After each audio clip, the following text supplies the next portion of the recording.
예수님이 오셔서 죽으신 이유 21.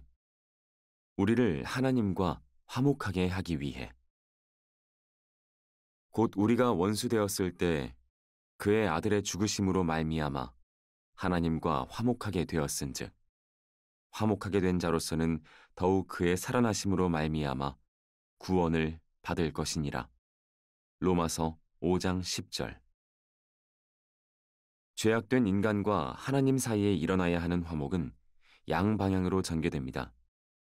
하나님을 대하는 우리의 태도가 저항에서 믿음으로 바뀌어야 하고 우리를 대하시는 하나님의 태도가 진노에서 자비로 바뀌어야 합니다. 그러나 둘은 같지 않습니다. 우리가 바뀌려면 하나님의 도움이 필요하지만 하나님은 우리의 도움이 필요하지 않으십니다. 우리의 변화는 우리 밖에서 비롯되어야 하지만 하나님의 변화는 그분의 본성에서 비롯됩니다. 종합적으로 보면 하나님은 전혀 바뀌시지 않습니다. 하나님이 우리와 맞서기를 그치고 우리를 위하기 시작하시는 것은 하나님의 계획된 행동입니다. 우리가 원수되었을 때라는 말씀이 아주 중요합니다. 그때 우리는 그의 아들의 죽으심으로 말미암아 하나님과 화목하게 되었습니다. 로마서 5장 10절. 우리가 원수였을 때 이 일이 일어났습니다. 다시 말해, 변화는 먼저 우리가 아닌 하나님의 변화였습니다.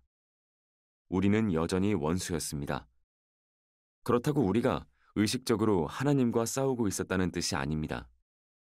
우리 대부분은 자기 안에 하나님을 향한 적대감이 있다는 사실조차 알지 못합니다. 이 적대감은 조용한 불복종과 무관심으로 미묘하게 드러납니다. 성경은 이를 이렇게 묘사합니다. 육신의 생각은 하나님과 원수가 되나니 이는 하나님의 법에 굴복하지 아니할 뿐 아니라 할 수도 없음이라. 로마서 8장 7절.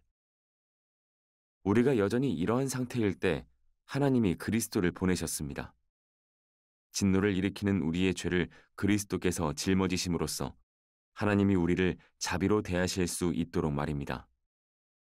하나님이 우리를 그분과 화목하게 하실 때 가장 먼저 하신 일은 화목을 가로막는 장애물을 제거하는 것, 곧 하나님을 하찮게 여기는 우리의 죄에 대한 책임을 제거하는 것이었습니다. 곧 하나님께서 그리스도 안에 계시사 세상을 자기와 화목하게 하시며 그들의 죄를 그들에게 돌리지 아니하시고. 고린도후서 5장 19절. 그리스도의 대사들은 이 메시지를 세상에 전할 때 그리스도를 대신하여 간청하노니 너희는 하나님과 화목하라고 말합니다. 20절. 이 말은 단지 하나님을 대하는 우리의 태도를 바꾸라는 뜻이 아닙니다. 이 말은 우리를 그분과 화목하게 하려고 하나님이 그리스도 안에서 먼저 하신 일을 받아들이라는 뜻입니다. 이 화목의 비유를 사람과 사람 사이에 적용해 보십시오. 예수님은 이렇게 말씀하셨습니다. 예물을 제단에 드리려다가 거기서 내 형제에게 원망 들을 만한 일이 있는 것이 생각나거든 예물을 제단 앞에 두고 먼저 가서 형제와 화목하고 그 후에 와서 예물을 드리라. 마태복음 5장 23절, 24절. 예수님이 형제와 화목하라고 말씀하실 때 형제로부터 우리에 대한 판단을 제거해야 한다는 사실에 주목하십시오. 우리는 그 형제에게 원망 들을 만한 일이 있습니다. 우리가 하나님께 원망 들을 만한, 다시 말해 하나님의 진노를 살 만한 일이 있듯이 말입니다.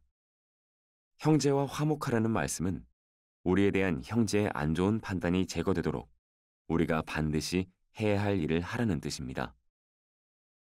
그러나 우리는 그리스도의 복음을 들을 때 하나님이 이미 이렇게 하셨음을 깨닫습니다.